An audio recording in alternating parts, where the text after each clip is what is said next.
Hi friends, welcome to ஏவை diaries. இன்றைக்கி நாம் பார்க்க போகிற வீடியோ எங்களோட கல்வி வலயத்திற்குட்பட்ட அனைத்து பாடசாலைகளில் கல்வி கற்பிக்கக்கூடிய விஞ்ஞான ஆசிரியர்களுக்கான ஒரு விஞ்ஞான பயிற்சி முகாம் நடைபெற்றது. அதில் நானும் கலந்து கொண்டேன். அதில் நடந்த செயற்பாடுகளை தான் பார்க்க போகிறோம். முதலாவதாக என்ன சொன்னாங்கன்னு சொன்னால், ஒரு காந்தத்தை எடுத்து நூலில் கட்டி பாடசாலை வளாகம் முழுவதும் எடுத்துகிட்டு போக சொன்னாங்க. அப்படி எடுத்துகிட்டு போகும்போது என்ன நடந்துச்சுன்னு சொன்னால், காந்தம் கவரக்கூடிய பொருட்கள் எல்லாமே காந்தத்தில் ஒட்டி வந்துருச்சு. அப்போ இந்த செயற்பாட்டை எங்களுக்கு மாணவர்களுக்கு செய்யும் போது மாணவர்களுக்கு பாடத்தில் ஒரு இன்ட்ரெஸ்ட் வரும். அதற்காகத்தான் எங்களுக்கு இந்த செயற்பாட்டை செய்ய வச்சாங்க.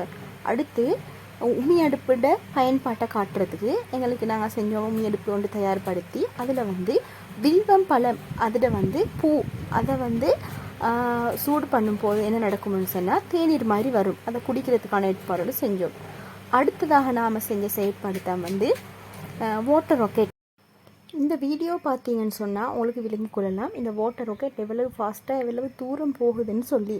இது செய்கிறதுக்கு ஒரு வேஸ்ட்டான ரப்பர் பொட்டில் இருந்தாலே போதும். ரப்பர் தண்ணி போத்தல் ஒன்று இருந்தால் அதை வச்சு தான் என்ன செய்யலாம், எங்களுக்கு ஒரு வாட்டர் ராக்கெட் தயாரிக்கலாம். இது தரம் 9 இருக்கக்கூடிய ஒரு விஞ்ஞான செயற்பாடு உண்டு. இது எங்களுக்கு செய்ய வச்சாங்க. அடுத்ததாக இன்னும் நிறைய செயற்பாடுகள்கிட்ட நாங்கள் ஈடுபட்டோம். வாட்டர் ராக்கெட் மிச்சம் இன்ட்ரெஸ்டாக இருந்துச்சு. எல்லா ஆசிரியர்களையும் வாட்டர் ராக்கெட் விட வச்சாங்க. மிச்சமே ஒரு இன்ட்ரெஸ்டான ஒரு செயற்பாடாக இருந்துச்சு. அடுத்த செயற்பாடாக பலூன் ஒன்றை எடுத்து அதில் ஐதரசன் வாயுவை தயாரித்து அந்த ஐதரசன் வாயுவை அந்த பலூனில் நிரப்பி அதை வானத்தில் பறக்க விட்டோம். அப்படி விடும்போது என்ன ஆச்சுன்னு சொன்னால், அந்த பலூன் மேலே போனது அப்படியே போயிடுச்சு, திரும்பி வர இல்லை. அந்த ஐதரசன் வாயு நிரப்பப்பட்ட பலூன் விட்ட செயற்பாடு தான் அடுத்ததாக நாம் செஞ்சோம். இதற்காக எங்களுக்கு ஐதரசன் வாயுவுக்கு பதிலாக ஹீலியம் வாயுவையும் பயன்படுத்தலாம்.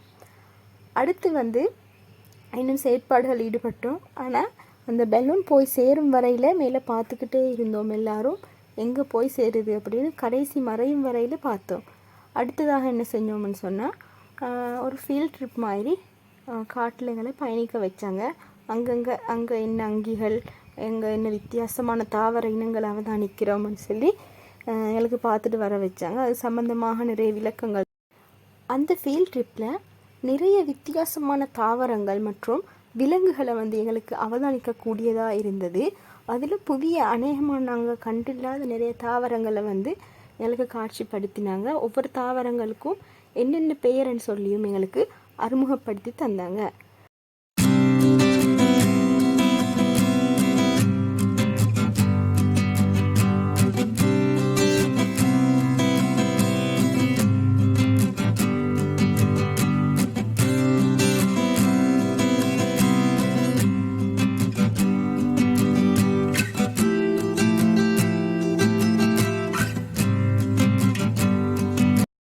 அடுத்ததாக அந்த பாடசாலை வளாகத்தில் 2 குளங்களை அமைத்திருந்தார்கள். மாணவர்களால் உருவாக்கப்பட்டிருந்தது.